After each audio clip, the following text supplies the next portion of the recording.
안녕하세요. 코로나 바이러스 관련해서 요즘 뉴스가 많이 나온 것 같습니다. 인사이드 칼럼으로 가짜 뉴스와 싸워야 하는 사회, 매일경제신문 2020년 3월 12일자 내용입니다. 코로나 바이러스 관련 아래 뉴스 중 사실인 것은 1. 마스크에 헤어 드라이어를 쬐면 재사용이 가능. 2. 화장실 고체 비누로 전파 가능. 3. 확진 후 완치되어도 폐 영구 손상. 세 가지 모두 전혀 혹은 대체로 사실이 아닌 것으로 밝혀졌습니다. 사회적 불안이나 분노가 고조될 때마다 가짜 뉴스가 기승을 부린다.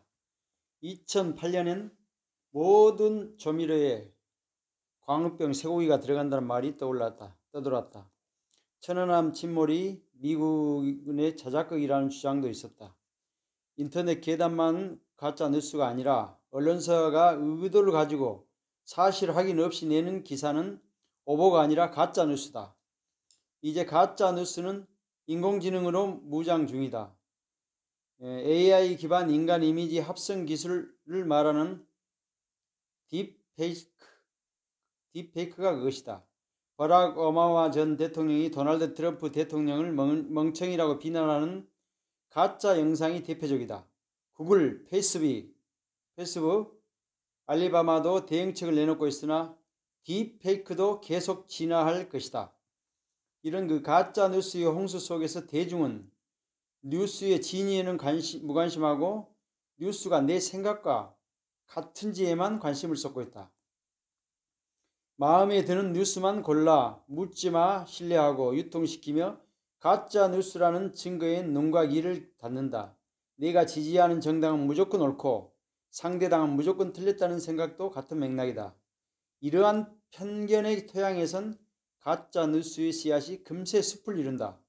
자연히 가짜 뉴스에 의해 왜곡된 개인 감정과 사회 분위기가 여론을 주도하게 된다. 옥스퍼드 사전은 이러한 현상을 말하는 탈진실을 2016년의 단어로 선정한 바 있다. 사회적 쏠림이 심한 우리에게 탈진실은 심각한 수준이다. 언론진흥재단의 성인 1000명을 대상으로 조사한 2017년 조사에 의하면 전체 응답자의 84%가 가짜뉴스가 심각한 수준이며 사회 분열이 원인이라고 답했다. 감정이 여론을 지배하면 사회 분열이 심화된다. 어떤 정책에 대한 1에서 10 사이의 대안 중 여야 정당이 각각 3과 7을 선호할 경우 여야가 공동으로 사실을 확인하면 이견을 4와 6으로 좁혀 합의가 쉬워진다. 그런데 가짜 뉴스가 유권자의 불안과 분노를 증폭시키면 여야가 이에 영합하여 입장이 더 강경해진다. 이견은 2와 8로 더 벌어지고 합의가 무산된다. 합의를 못하는 국가는 급변하는 미래에 희망이 없다.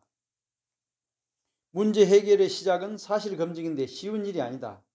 이 언론진흥재단 조사에서 진짜와 가짜가 섞인 뉴스 6건의 진위를 모두 판별한 응답자는 1.8%에 불과했다.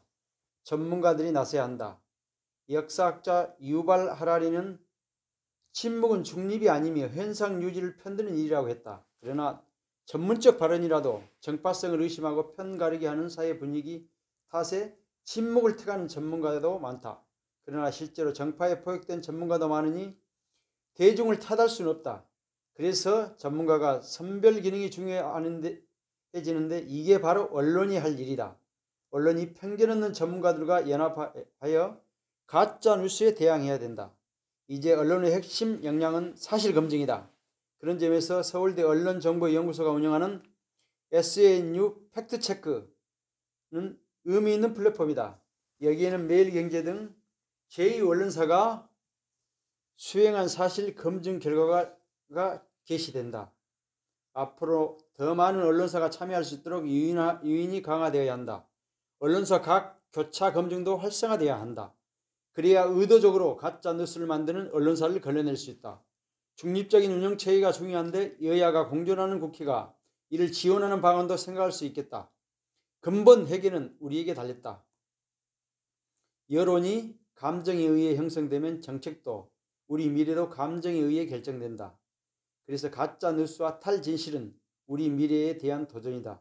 문명의 발전을 위해 전문가 언론, 국민이 힘을 합쳐 가짜 뉴스에 응전해야 하지 않겠는가?